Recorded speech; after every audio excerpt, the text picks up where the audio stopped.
Hola, ¿qué tal amigos? ¿Cómo están? Muy buenas noches. Yo soy Esdras Chabot y esto es Dinero y Poder.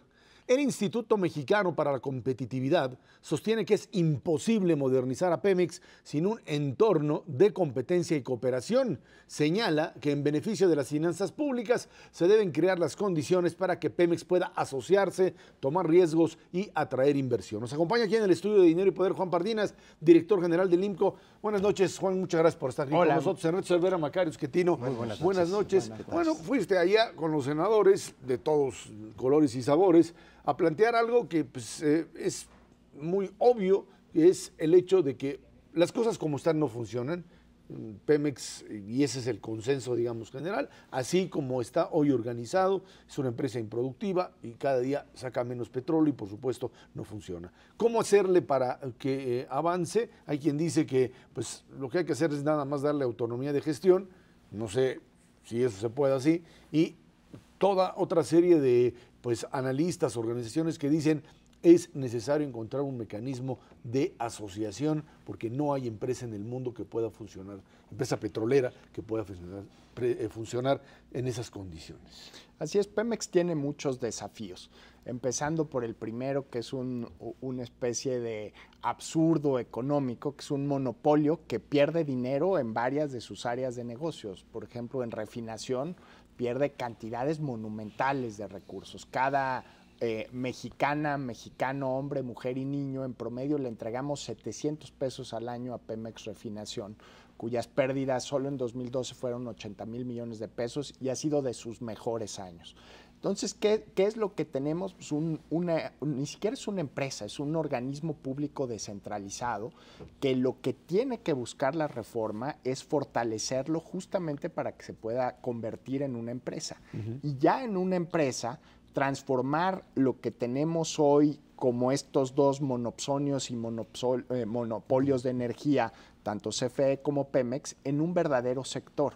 ¿Y esto cómo ocurriría? Pues en un entorno de competencia donde haya una constelación de empresas que trabajen para el Estado mexicano extrayendo recursos, y también está abierta la posibilidad de que Pemex se asocie con ellas para atraer tecnología, capital y sobre todo una modernización, yo diría casi antropológica, de los usos y costumbres que son prácticas frecuentes al interior de Pemex. Hay este argumento que da la vuelta una y otra vez, donde dicen es que todas estas opciones de asociación lo que están haciendo es entregarle el petróleo a los privados, a los extranjeros, es parte de la propuesta de planteamiento de un sector de la izquierda que se va a esos extremos. El hecho de comercializar petróleo o se corre el riesgo de que la empresa con la cual tú te asocias se quede con la utilidad o defina políticas de explotación de petróleo.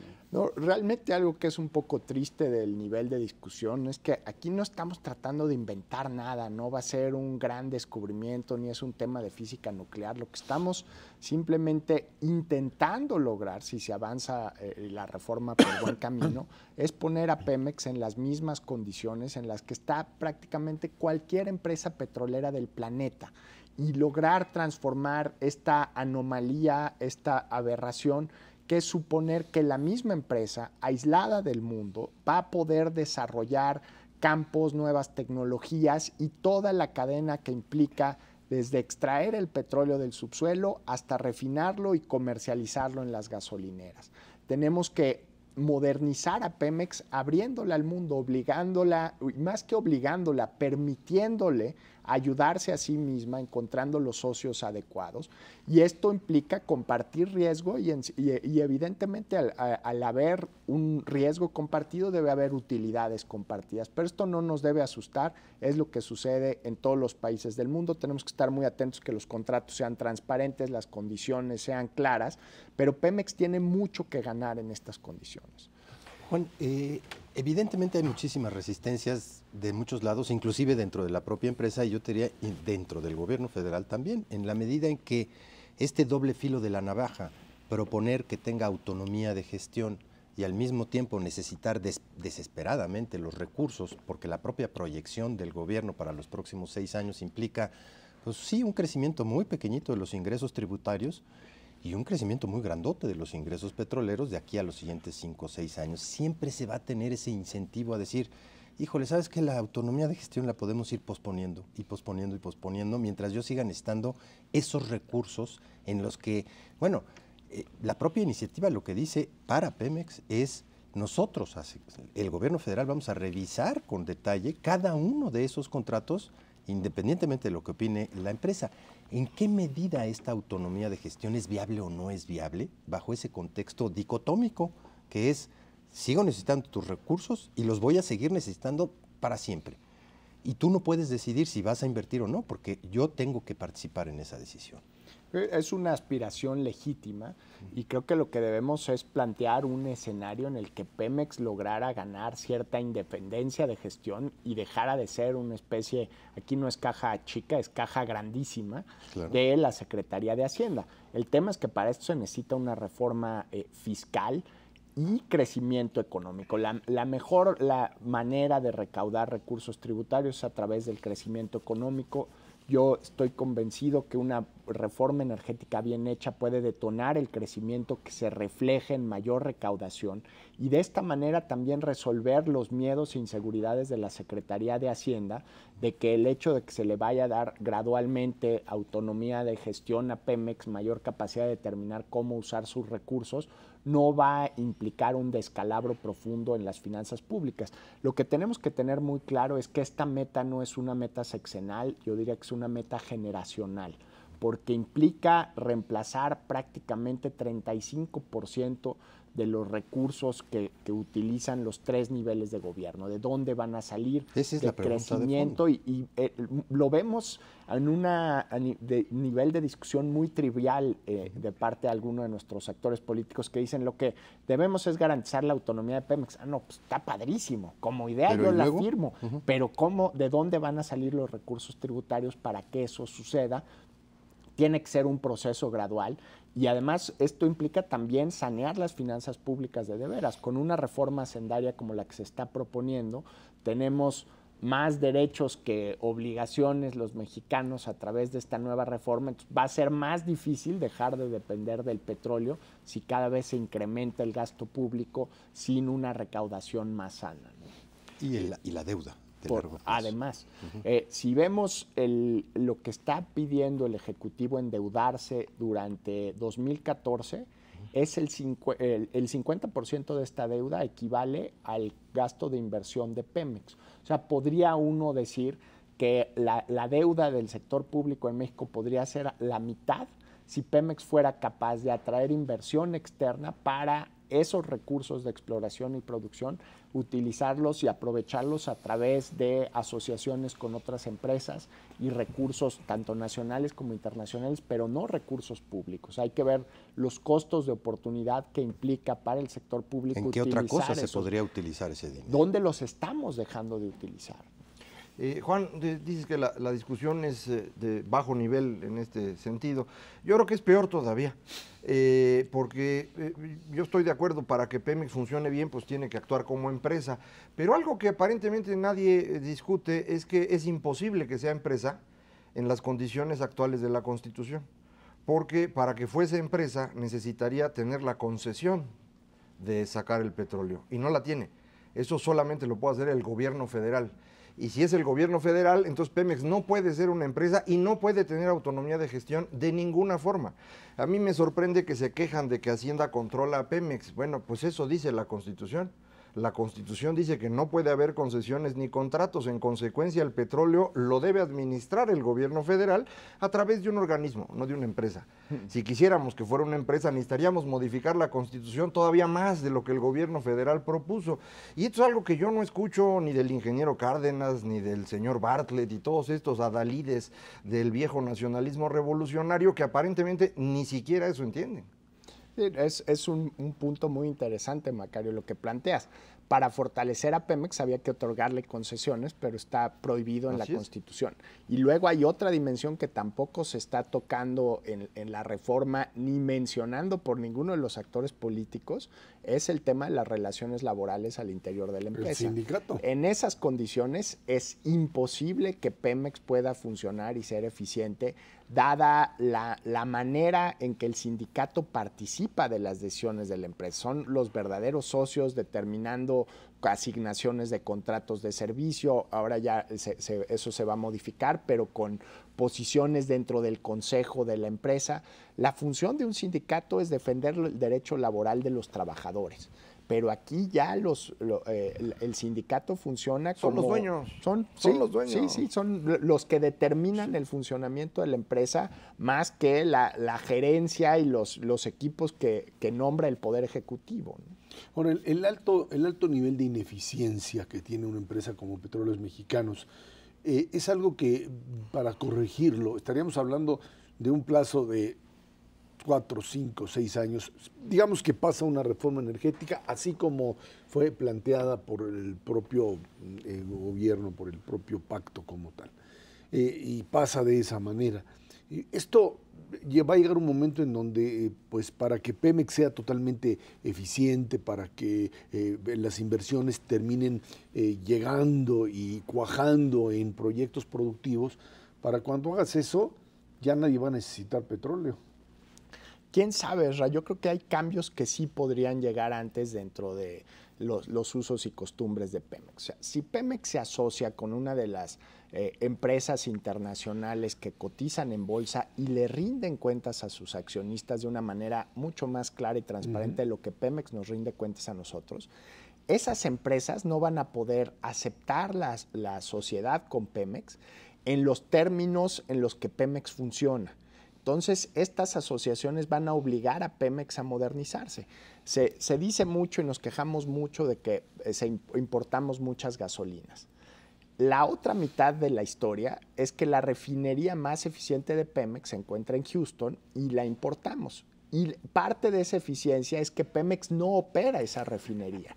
Entonces, lo que va a suceder es los trabajadores de Pemex coexistiendo en entornos mucho más eficientes y competitivos se van a tener que adaptar para que esas sociedades se efectúen en la práctica. Entonces, esto puede traer cambios más acelerados. Los cambios profundos, evidentemente, toman muchísimo tiempo. En la parte del shale, que creo que Pemex no sería la empresa ideal, un chiste que mencioné ahí en la tribuna del Senado, probablemente no es el mejor foro para andar haciendo chistes. Ni menos con Bartlett ahí. Sí, no se caracteriza por su sentido del humor el senador. Entre otras cosas. Pero que darle a Pemex la responsabilidad de explorar gas shale es como pedirle a un elefante que coma hormigas con palillos chinos, ¿no? O sea, son dos escalas de magnitud, dos sectores muy distintos. Y ahí lo que urgiría sería también poder dar concesiones. Y la única manera de que eso ocurra, pues, es modificando la Constitución y a través de eso lograr la verdadera modernización del sector. Pero no podemos esperar que las cosas cambien si seguimos cerrados al mundo, si tenemos el corazón de la economía mexicana, que es el sector energético, todavía bajo el paradigma de la sustitución de importaciones y esperar que el resto de la economía funcione de manera eficiente, competitiva y moderna. Lo que a veces tampoco queda totalmente claro es el tamaño de las pérdidas de Pemex. Tú comentabas, refinación pierde 80,000 millones en su mejor año, pero en realidad cuando uno hace la cuenta, Pemex está perdiendo el 20% de su producción en costos totalmente absurdos en distintos espacios de la cadena. Tal vez por eso en la reforma se propone dividir a Pemex en dos: exploración y producción, que es el verdaderamente importante para todos, y todo lo demás a una cosa que llaman Pemex Industrial, que si Dios tiene misericordia, desaparecerá en 3 días, ¿no? ¿Podrá soportar la competencia? Esa es la pregunta Pemex de otros. Industrial, no, de ninguna manera. Pues ahí habrá que ver cómo funciona la competencia, si funciona a través de cooperación o empresas que van a entrar directamente al mercado a ganarle segmento a Pemex. Ahí va a estar en condiciones totalmente desventajosas por el peso del sindicato, por las ineficiencias, la falta de acceso a tecnología. Pero también eso no necesariamente es una tragedia. Yo quisiera ver al valiente que ponga recursos para invertir en refinación en México, por ejemplo. no va a ser así de que se estén peleando los capitales creo. internacionales. Oye, pero más allá de por la venir refinación, aquí. Juan, en ductos, en todas las cosas que necesitan las empresas mexicanas para ser, a su vez, manufactureras eficientes y competitivas frente al resto del mundo, porque se necesita no nada más la transformación, la transportación, los ductos, verdaderamente estamos rezagadísimos. Sí, tenemos un déficit de infraestructura que si tenemos una constelación de empresas es mucho más fácil invertir en ductos, porque aquí el riesgo que tenías de invertir en ductos es que tienes a dos elefantes blancos, Pemex o CFE, de principales consumidores, con una enorme capacidad de incidencia en el mercado, pues te dejan totalmente vulnerable a la inversión, ¿no? Bueno, pues ahí está el escenario. No se ve fácil, pero esperemos que salga una reforma energética que al menos le dé cierta facilidad a Pemex para convertirse en una empresa productiva. Juan Pardinas, director general del Instituto Mexicano para la Competitividad, muchísimas gracias por estar aquí. Ezra, Macario, Ernesto, un gusto, muchísimas Vámonos gracias. a una pausa. Esto es Dinero y Poder. Las tormentas tropicales Manuel e Ingrid, que golpearon al país el pasado 15 de septiembre, dejaron un saldo político y económico negativo. La Secretaría de Hacienda bajó su previsión de crecimiento del 1.8 al 1.7% y el presupuesto para 2014 tendrá necesariamente una partida especial para la reconstrucción de viviendas e infraestructuras que fueron dañadas.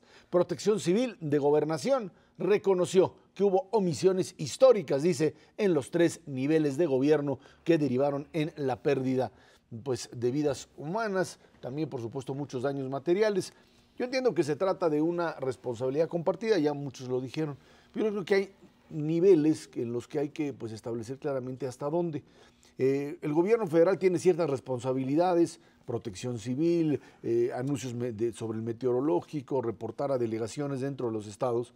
Pero la otra parte, la que tiene que ver específicamente con permisos de construcción en laderas de los ríos, en partes importantes de zonas que simplemente pues, son lugares donde seguramente llovió y lloverá, y a partir de ello mucha gente terminará dañada, es algo que corresponde a la autoridad local, llámese municipal, llámese estatal, que ahí los pusieron, ahí está la responsabilidad de los exgobernadores, René Juárez, Seferino Torreblanca, etcétera, ahí están, ahí los dejaron, y viene la otra parte, los que dicen, bueno, pues es que esa gente no se quiere salir, pues no se quiere salir, entiendo que puede haber ciertas resistencias a partir, digamos, de la pertenencia al lugar, etcétera, pero también porque la opción que se le da es una opción, construirle casas donde no tienen posibilidad de seguir sembrando o trabajar, pues se vuelve imposible, ¿no?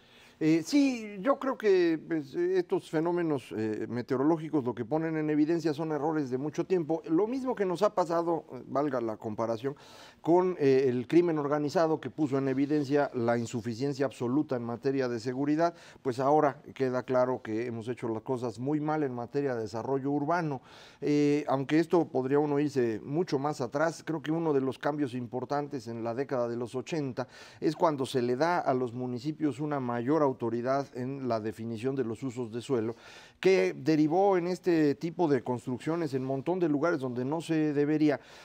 Yo me imagino que en muchos casos por cuestiones de corrupción y en otros por cuestiones de administración de fuerzas políticas, es decir, un grupo cercano al presidente municipal o al gobernador se instala en un cierto lugar y pues es más fácil construirles ahí unas casitas que tratar de correrlos porque ahí pierdes una fuerza política que ya tienes. Entonces este tipo de cosas han ido construyendo circunstancias en las cuales un golpe de agua como el que tuvimos ahora pues destruye un montón de casas que de otra manera no hubiera pasado nada. Es cierto que Protección Civil pudo haber sido mucho mejor y eso hubiera salvado vidas humanas, pero no hubiera salvado los edificios, no hubiera corregido el problema al que nos estamos refiriendo ahorita. Ahora, para tratar de que esto no siga ocurriendo, a inicios de este gobierno, de esta administración, se empezó a mover de regreso el control de los usos de suelo a la Secretaría de Desarrollo Agrario, Territorial y Urbano, que se acaba de crear, un poco para tratar de impedir esto. Yo no sé exactamente qué tanto se va a poder corregir. Buena parte de las ciudades en México ya las destruimos en estos procesos de crecimiento totalmente irregular. Más allá de esta parte de responsabilidad hacia atrás, lo que es bastante claro y lo que nos dicen los científicos es que solo se va a poner peor hacia adelante. las lluvias cada vez van a ser más fuertes, eso es lo que hemos venido observando en el Fenómenos transcurso. de deforestación brutales. Fenómenos de deforestación, de los cuales también nos hemos encargado nosotros de hacerlo y que van a traer pues estas oleadas de agua tremendas. Y cuando falta el agua, las sequías cada vez van a ser más pronunciadas. El problema es que siempre le podemos echar la culpa a la naturaleza y no hacer absolutamente nada. Es bastante claro que frente a un fenómeno de esta naturaleza, pues poco se puede hacer una vez que llegó, pero se puede hacer muchísimo antes de. Y pone al descubierto no solamente esta parte de asentamientos humanos, sino los errores por omisión. Por omisión en términos, por ejemplo, de la presa de La Parota, que desde hace un buen rato, más de 12 años, se está tratando de construir y que hubiera evitado una cantidad importantísima de daños en la zona de Acapulco si se hubiera contado con ella. Pero pues simplemente tomamos ese tipo de decisiones o no tomamos las decisiones, pues tratando de evitar la mayor parte de la conflictividad social. Lo decía muy bien Macario, evidentemente pues cuesta trabajo sacar a la gente de los asentamientos irregulares, sí, cuesta muchísimo trabajo llevar a cabo una obra como La Parota, muchísimo, hay que hacer mucho lobbying, hay que convencer a mucha gente, pero hay que hacerlo. Y La Parota finalmente termina siendo cancelada bajo un argumento eminentemente político, Claro. en donde no puedes tocar una población porque allí hay la suficiente resistencia o fuerza política por parte, esa es la resistencia, Macario, no me veas feo, es la fuerza política por parte del cacique local y del gobernador en todo caso, en este caso Ángel Eladio Aguirre, ¿sí? Para echar para atrás el modelo, ¿no? Sí, yo estoy totalmente de acuerdo contigo, no te veía feo por eso, lo que me refería es que cualquier resistencia es suficiente frente a un gobierno en México. O sea, no necesitas organizar mucho, basta que sean unos cuantos y lleven tubos para machetes. para que con eso cualquiera se afloje. O sea, aparte el problema que tenemos es que nuestros políticos, pues yo creo que un poco bajo la sombra de lo que fue el autoritarismo del viejo régimen, ahora pues no quieren parecer nunca autoritarios, en ningún caso, y entonces, bueno, pues todo el mundo se burla de ellos. Y lo que no creo que queda claro es que la política consiste en ir administrando los intereses de los distintos grupos de manera que al final todos acabemos un poquito mejor. Y esto no se está queriendo entender, y entonces el político lo que hace es moverse para el lado donde lo empuja el grupo más fuerte en ese momento, que puede ser un grupo muy chiquito, que simplemente lo que tiene es algo de poder político o un poco de machetes, y ya con eso se resolvió el asunto. Ahora, evidentemente tenemos que avanzar en muchos aspectos que hemos tenido olvidados, en los que no se ha invertido, en donde sí tenemos una protección civil, una cultura generalizada. En sismos. En sismos, punto. Por el 85, ¿no? Claro, una vez que nos pasó ese desastre. Y hoy, la mera verdad, puede llegar un sismo grandotote y de todas maneras hacernos pinol. Pero la cultura que ya tiene establecida institucionalmente este país, al menos en la Ciudad de México, es mucho más importante la que tenemos hace unas décadas. Tenemos que construir lo mismo para el caso de las crecidas de agua, para el caso de las sequías, y simplemente nos negamos por una escasez de recursos que siempre va a estar ahí. ¿Cuándo vamos a pintar esa rayita para decir, bueno, pues hay que dedicarle dinero, no al Fonden? Obviamente, pues ahí está el Fonden una vez que sucedió el desastre y no va a alcanzar nunca los recursos de aquí para adelante, pero sí para la cultura de la prevención, eso es fundamental. Ahora, son dos fenómenos que son bastante pues, similares, porque, pues sí, la tragedia del 85 llevó consigo la destrucción de una parte de la Ciudad de México, otras zonas también en otras entidades, pero también llevó consigo la muerte de alrededor de 10,000 personas, es lo que calculan. Es lo que dicen las cifras oficiales. Las cifras oficiales, bueno, sabremos qué realmente sucedió, pero si calculamos la cantidad de víctimas producto de inundaciones en Tabasco, en Chiapas, en Guerrero durante los últimos años, bueno, pues aquí tendría que haberse surgido esto, que tiene una diferencia fundamental, creo yo, frente al fenómeno de los sismos, que es el sismo del 85 finalmente movió a la Ciudad de México, rompió una serie de resistencias e impuso nuevas condiciones para la construcción, en dónde y cómo. Ese fue el impacto. En el caso de inundaciones, es simplemente el proceso de ir a buscar quien ayude a los damnificados, con la solidaridad de la población que siempre está presente. Esa siempre está ahí, no hay ninguna duda. Sí, pasa esto y a las 3, 4 semanas o al mes o 2 meses el fenómeno no se resuelve, se vuelve a construir en el mismo lugar, se vuelve otra vez a traficar como se trafica con la propia ayuda a damnificados, en donde espacios, lugares en donde pues venden la ayuda, caciques locales y sobre los cuales no hay ningún tipo de control. El fenómeno creo que pues si requerimos un sismo para obtener cultura en ese ámbito, no sé qué inundación requeriríamos para hacerlo en ese nivel. No, está llevando el argumento a decir, tenemos que tener inclusive un sistema de reacción rápida para estas cosas eficiente para la distribución de la ayuda, para la distribución de las medicinas, que hoy por hoy no tenemos, ¿eh? La verdad de las cosas, la Cruz Roja puede hacer labores titánicas, pero si no... organismos de la sociedad civil que van y entregan directo. Directamente, pero de todas maneras no hay un sistema de organización para atender este tipo. ¿Estará la lana disponible? Probablemente, la ayuda disponible, seguramente, porque esa es la sociedad mexicana, pero el sistema de distribución, el cómo actuar después de, que sí lo tenemos resuelto en la parte de los sismos, qué hacer después de, no lo tenemos resuelto en el caso de inundaciones o de grandes sequías. Y yo regreso al tema de la responsabilidad de los gobernadores. Ahí hay una parte fundamental. Este es su trabajo, ese es su trabajo. El trabajo es preocuparse por la población, por su población. Si hay un aviso por parte de Protección Civil o del meteorológico, los que tienen que desarrollar la estrategia para evacuar a la gente, no es el gobierno federal, priista, panista o perredista, no es el gobierno federal, es la autoridad local, es la que sabe los dispositivos, sabe dónde está la población, a dónde la puede llevar. Y que debiera de estar ahí, no en algún otro lugar. No pasa nada, o sea, no hace nada, y luego sí que venga el ejército, por favor, a venir a salvarnos, ¿no? Sí, pero pues ya en muchas ocasiones hemos hablado de la deficiencia que tenemos en los gobernadores. Eso no sé si se vaya a resolver. Son santos de la devoción de Macario. Sí. En buena medida el problema tiene que ver con una inercia social. Hemos estado construyendo en lugares donde no se debe, y ahora cuando quieres pedir que esto ya no se haga o obligar a la población a que no se haga, pues la excusa es muy fácil, la que ellos ya construyeron. Y tenemos, por ejemplo, más de la mitad de la Ciudad de México en un área que debería estar inundada y que año tras año se estaría inundando si no fuera por los cientos de miles de millones de pesos que se han utilizado para tener unos drenajes monumentales y estar sacando el agua continuamente. Entonces, no hay cantidad de dinero que pueda realmente ganarle a la naturaleza en el largo plazo, ¿no? Y hemos tomado decisiones muy malas durante mucho tiempo. Yo creo que ahorita podríamos ir empezando a corregir esto, pero eso requeriría, como bien dices, gobernadores que trabajen, pero eso va a estar bien difícil. Y lo primero que dijiste, Ezra, yo creo que es donde más tenemos que invertir, es en la deforestación, en luchar contra esta permanente crisis que tenemos, porque eso es lo que causa que se deslaven los cerros.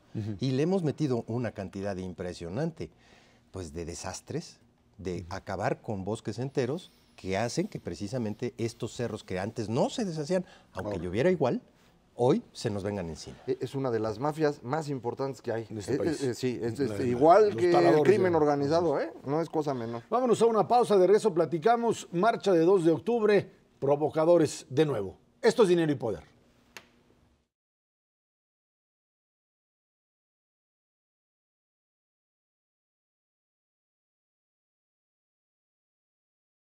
Este miércoles se celebró el 45º aniversario de la matanza del 2 de octubre del 68.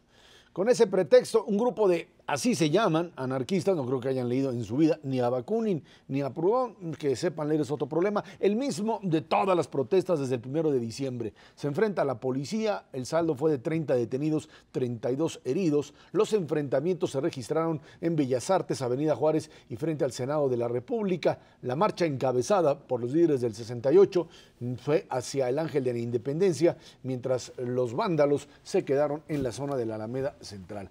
Lástima, la verdad, que pues un grupo de 100 o 200 encapuchados tenga la suficiente fuerza como para pues tronar toda una conmemoración que normalmente, bueno, pues tiene una simbología muy clara de lo que era el México del 68, lo que finalmente se transformó, lo que representa en términos de cambio político, y que ahora un grupo de provocadores que están allí metidos y van a uno y a otro lugar, bueno, pues no solamente son provocadores, sino son golpeadores al estilo de las bandas fascistas de los 30 en Alemania, porque, o de las camisas negras italianas, porque se dedican a eso precisamente, a pararse enfrente de la propia policía que está prácticamente desarmada, ¿sí? Y le pueden aventar cohetones, bombas molotov, pueden incendiar, pueden mandar a un policía ahí al hospital casi muerto, y bueno, pues no pasa nada. Ese es quizá lo más grave. El gobierno capitalino dice que este es el manejo adecuado para manifestaciones violentas. Yo creo que es necesario transformar, cambiar totalmente ya este tipo de estrategia frente a estos grupos, ni siquiera frente a los que hacen bloqueos y ahí están parados y que ahí puedes tú moverlos o intentar moverlos de la forma más pacífica posible. Aquí estás hablando de gente que es capaz de matar gente, tan sencillo como eso. Y a eso van, es decir, no es que aparecieron ayer milagrosamente, ya lo han hecho en varias ocasiones. Y en la primera ocasión que esto ocurrió, ante la incapacidad de administrar el conflicto, el primero de diciembre, efectivamente, el jefe de gobierno que se iba, permitió, me refiero a Marcelo Ebrard, permitió que en la Asamblea de Representantes que él controlaba se modificara la ley para liberarlos, y no solo liberarlos, sino dejar sin herramientas legales ahora al gobierno para detener a personas por manifestarse de manera muy violenta. Sí se podría detener y procesar a la gente por crímenes ya más graves que se pueden documentar, porque están grabados, pero tampoco quieren hacer eso. Yo creo que aquí necesitamos hacer algo un poco más de fondo. Este tipo de manifestaciones pueden ocurrir en cualquier parte del mundo, y la gran diferencia entre una democracia y un régimen autoritario es que en la democracia tienes reglas muy claras de lo que sí se puede hacer y de lo que no, y aquí esas reglas no están claras. Por ejemplo, podríamos especificar muy claramente en la ley que no se puede uno manifestar con el rostro cubierto, como se hace en muy buena parte del mundo, y entonces todos los que se manifiesten con el rostro cubierto están cometiendo un delito en ese momento, si la ley así lo dice, y yo creo que debería decirlo, porque si lo que uno está buscando es la capacidad de expresarse, pues la mejor forma de expresarse es poniendo la carota enfrente, ¿no? Como le hacemos los que hablamos aquí, no venimos embosados a platicar. Y creo que también podríamos ir definiendo otro tipo de temas en la legislación que dejaran muy claro qué sí se puede y qué no se puede hacer. Por ejemplo, en los Estados Unidos tú puedes manifestar lo que quieras, siempre y cuando no te detengas. Si tú te paras y bloqueas a la gente, en ese momento te llevan. Puedes ponerte a dar vueltas y no pasa nada. Aquí podríamos hacer algo similar, yo no sé exactamente qué, pero tenemos que regular, y una vez regulado, aplicar esa regulación, y para eso pues se requiere una policía un poquito mejor preparada. No me refiero en términos de capacidad, creo que están haciendo lo que pueden, necesitan mejor equipamiento para poder funcionar. Al margen de eso, hay otra cosa que me preocupa, porque no son muchachos nada más inquietos, son profesionales equipados, que van dispuestos inclusive a lo que vimos el día de ayer o que hemos visto en ocasiones anteriores, y que tienen una logística que va mucho más allá de unos cuates. Tienen aparatos de radiocomunicación, intervienen las frecuencias de la propia policía. Realmente esto no viene nada más de muchachos que se juntan los jueves en la noche para ver ahora qué hacemos o contra quién. ¿Quién está atrás? Como grupos anarquistas.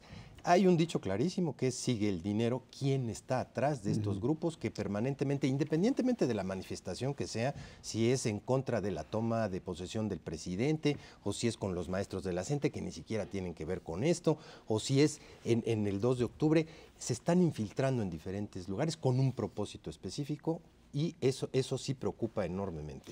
Algo que a lo mejor no queda totalmente claro es cuánto ha cambiado México en estos 45 años, porque lo que se celebraba el día de ayer, y creo que se celebra con justa razón, es un intento de la sociedad mexicana de obtener libertades que no teníamos. Libertades que implicaban la capacidad de pensar, escribir y decir cosas diferentes a lo que el gobierno le gustaba escuchar. Y esto no se podía hacer hace 45 años y empezó a poderse a partir de ese momento. Hubo personas que murieron en este enfrentamiento, y a partir de eso empezó a cambiar este país un poco, y cambió más con el tiempo, y ahora uno puede decir lo que uno quiera, y hay canales para hacerlo, y hay la posibilidad de que las personas expresen lo que gustan. Entonces, estar argumentando ahorita que esto es libertad de expresión, me parece muy absurdo y por eso mi idea de que convendría definir claramente qué se puede y qué no se puede, al contrario, para no dañar a los demás. Yo te diría que se tratan de grupos retardatarios, Sí, sí. de grupos que lo que pretenden es precisamente eso, bajo una bandera del anarquismo que no tiene que ver ni siquiera como ideología con esto que hacen directamente, ¿sí? Pues establecer un mecanismo de tú te callas porque yo soy la única palabra. Y a veces, por ejemplo, yo creo que un dato muy que pone a temblar o pondría a temblar a aquellos que dirigen la lucha magisterial es los señores anarquistas, entre comillas, se incorporan a las marchas de la coordinadora y no hay quien los eche para atrás. La propia coordinadora les decía, nosotros no queremos estar con ustedes, pero nadie los para.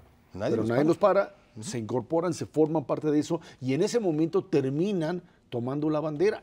Pasó ayer con esta conmemoración del 68, lo que debió haber sido el 45º aniversario con algún tipo de planteamiento político referente a mayores libertades, referente a crítica a lo que fuera, incluso política gubernamental, termina convirtiéndose en la imagen, y lo vemos en todos los diarios y en las televisoras y lo que se narró ayer en radio, ¿sí? La imagen de la violencia ahora en contra de policías, en esta paradoja, policías desarmados, policías que no podían, algunos que tenían pues la macana ni siquiera la pueden usar, ¿sí? En algún momento pudieron aventarles de regreso las piedras para poder defenderse, pero en una situación muy sofisticado, que parece verdaderamente el mundo al revés, y no solamente eso, sino la posibilidad real de que cualquier grupúsculo destruya la ciudad. O sea, la gente, y creo que este es un problema de debilidad de los cuerpos de seguridad en este país. O sea, no puede ser que a las 12 de la mañana, allá en el centro,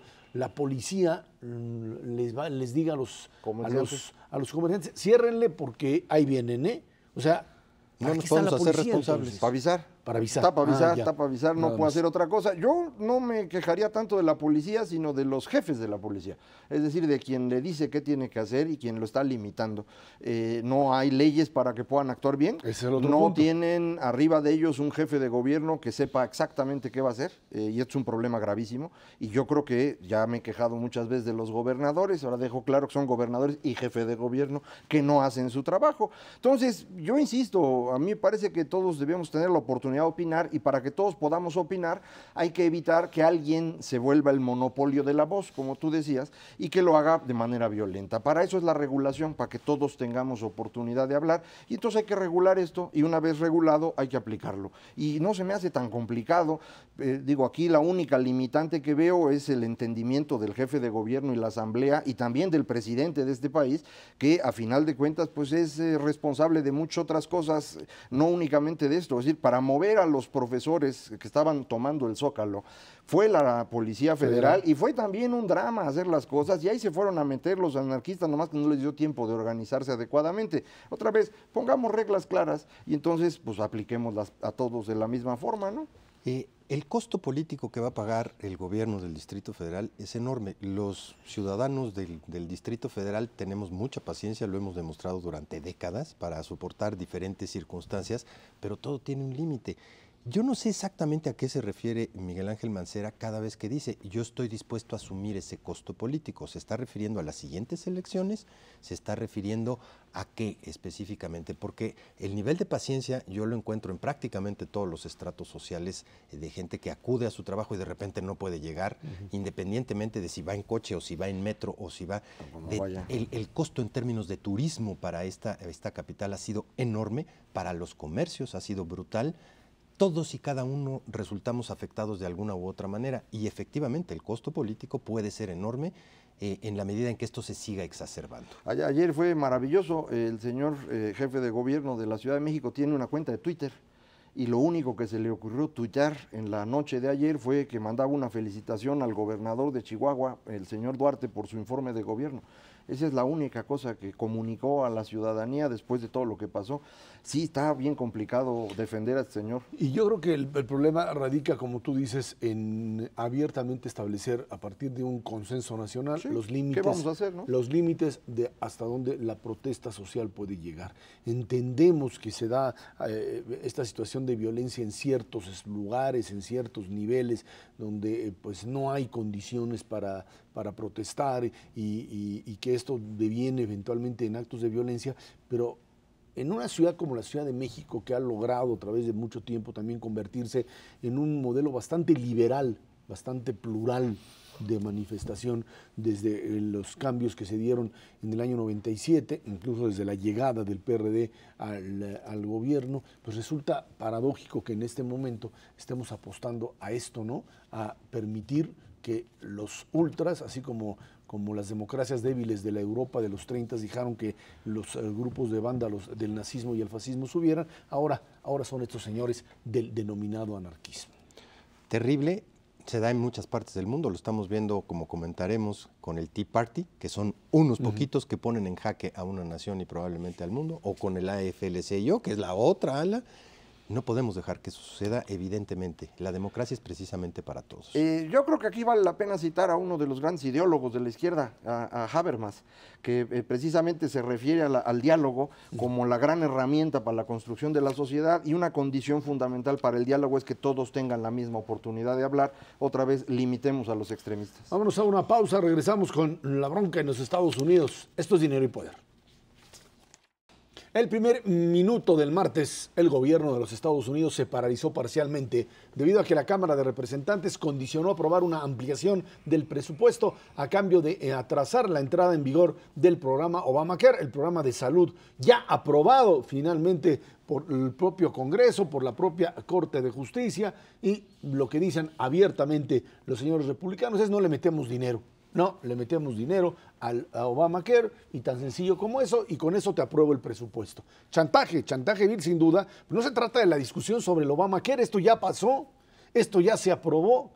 Es como si apruebas el seguro popular, y ¿sí? luego dices, no y tú quiero decides pagar. nada más que no hay un centavo para él, y si quieres presupuesto, pues quítalo. Sí, yo creo que aquí conviene primero tratar de explicarle al auditorio qué es lo que está pasando para que no nos hagamos bolas, y lo que está ocurriendo es esto. Efectivamente, a la hora de hacer el presupuesto, los republicanos, que son mayoría en la Cámara de Representantes de Estados Unidos, deciden que no van a asignarle presupuesto a Obamacare con la idea de que esto no se aplique, porque es algo que ellos no querían.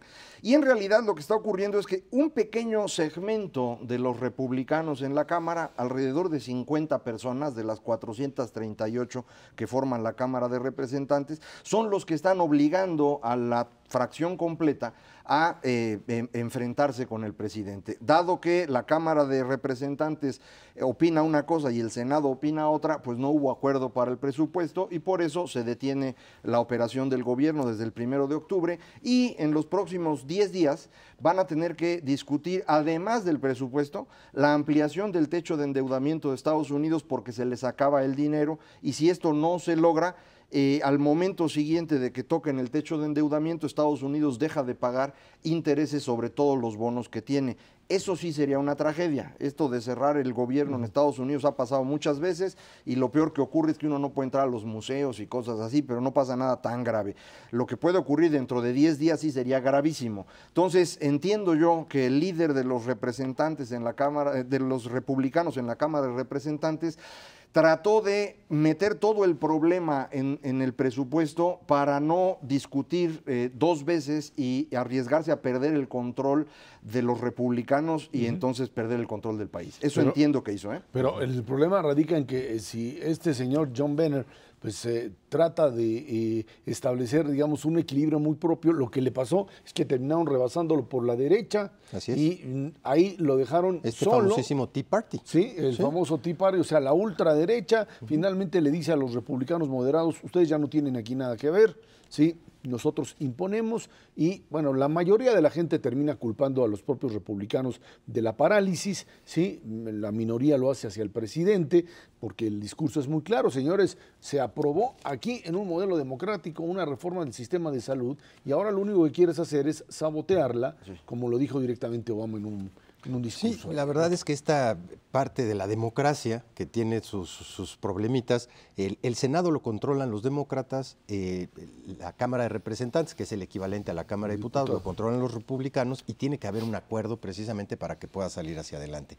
Y yo no estoy tan de acuerdo con Macario que no tenga muchos costos. O sea, así lo interpreta, digamos, el sector empresarial de Estados Unidos, que dice, bueno, pues si trabajan o no trabajan los burócratas, nosotros seguimos haciendo negocio, los indicadores económicos ahí medio la llevan, y mientras la Reserva Reserva Federal siga metiéndole dinero, nosotros estamos contentos. Subió la bolsa, una serie de cosas. Pero sí tiene costos muy importantes en términos que no solamente separan los museos.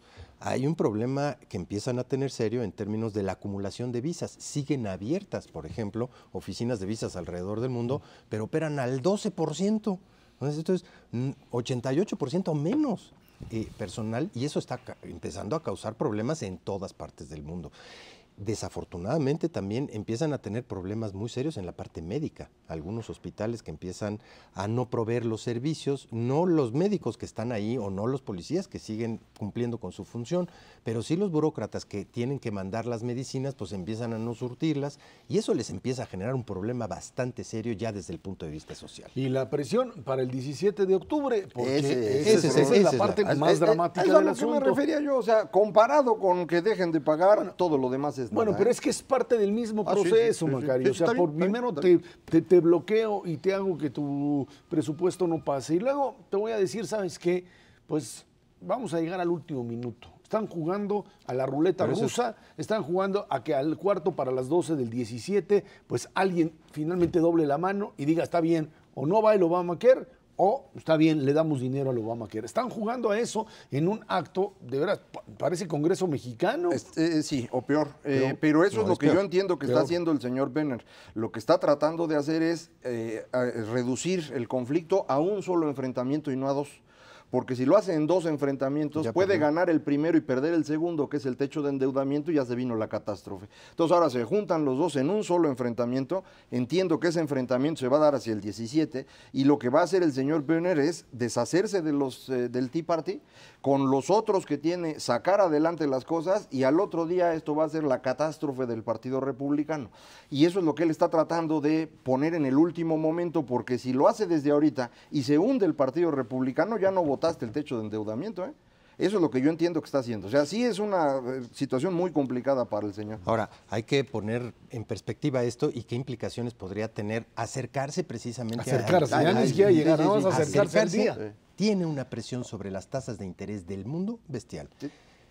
Y eso es precisamente lo que pasó en el 2011. Hay que acordarnos qué pasó en septiembre del 2011, cuando se llegó exactamente a la misma decisión. Se votaron las tasas de interés. Estados Unidos finalmente llegó a un acuerdo, pero el impacto sobre las tasas de interés hizo que quebrara España, Grecia, Portugal, Irlanda, todos al mismo tiempo. Y están llevando otra vez al mundo entero a un problema de esta naturaleza.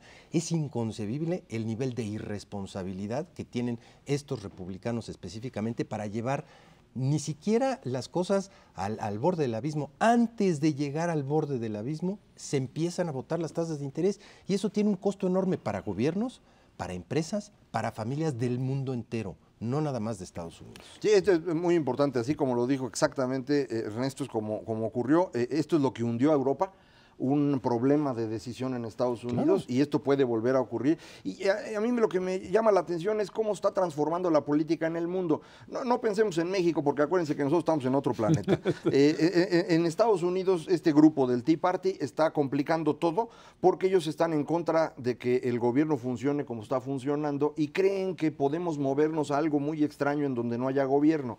Esto es muy parecido a lo que ocurre en Italia con este grupo de personajes que se reunieron alrededor de un cómico de televisión, Pepe Grillo, que es el que se convirtió en el líder del partido, y toda su propuesta es que se vaya al demonio el gobierno. Creo que esto está ocurriendo en buena parte del mundo, porque estamos moviéndonos a una forma distinta de trabajar, en donde la diferencia entre izquierda y derecha ya no tiene tanto sentido, y la diferencia más importante está ocurriendo entre los jóvenes que tienen que pagar impuestos para sostener a los viejos que tienen pensiones. Y esto está chocando, y en algún momento se va a romper, y creo que eso es lo que estamos viendo ya empezar en Italia, en Japón, en Estados Unidos. Digo, otra vez México está en otro planeta, ¿eh? De la lucha de clases a la lucha de edades sería exactamente, más o menos exactamente. Lo bueno es que nosotros estamos en el lado de los jóvenes, entonces no hay de qué preocuparse. ¿Será que estamos de parte de los jóvenes? Del lado de. Todavía tenemos un cachito de bono demográfico, afortunadamente para este país, pero habrá que explotarlo de una manera, digamos, racional, no con esta irracionalidad que estamos viendo a nivel internacional. Lo que me queda a mí muy claro es que esta jugada es una jugada mortal. Lo fue en el 95 cuando se le aplicaron a Clinton igualito los republicanos. Sí, 21 días. 21 días. y se vinieron para abajo después en términos de poder político. Esto puede ser en el marco de una sociedad norteamericana, estable. La tumba del Grand Old Party. Sí, el único partido político en Estados Unidos que existe desde que se fundó ese partido, ese país, va a desaparecer. Va a desaparecer en esta jugada. Y en un juego bastante peligroso, porque una cosa es pensar en los radicales en Grecia, que también le han generado su problema, o en Italia, como tú decías, pero en Estados Unidos, posiciones de estos grupos blanco-anglosajones protestantes que de una o de otra forma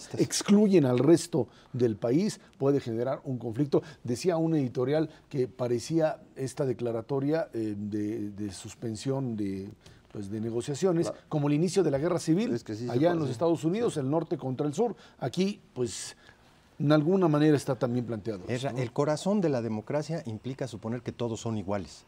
Y para ellos, no todos son iguales. Y ese es un problema muy serio de entrada. Y es más complicado para ellos porque ahora ya no son mayoría. Es decir, antes cuando menos tenían esa ventaja, ¿no? Pues nos veían feo a los trietones y eso, pero pues ellos eran mayoría. Ahora ya no lo son en Estados Unidos, ya si suma uno pues a los paisanos nuestros, más a los afroamericanos, como les dicen ahora, más los asiáticos que son un bonche, pues ya los blancos no son tantos, pueden tener mayoría en algunos de los estados estos del el cinturón de la Biblia, como se le llama, porque también muchos de ellos son muy religiosos, pero esto pues que le recen mucho a su Dios porque va a estar complicada la situación. Ernesto Saavedra Macarios, que tiene muchas gracias. Gracias a usted que nos ve, nos escucha todos los jueves aquí en 11 TV México, Dinero y Poder. Estamos en la radio Noticias MBS en el 102.5 del FM de lunes a viernes de 5 a 7 de la tarde. Por nuestra parte, muchas gracias y muy buenas noches.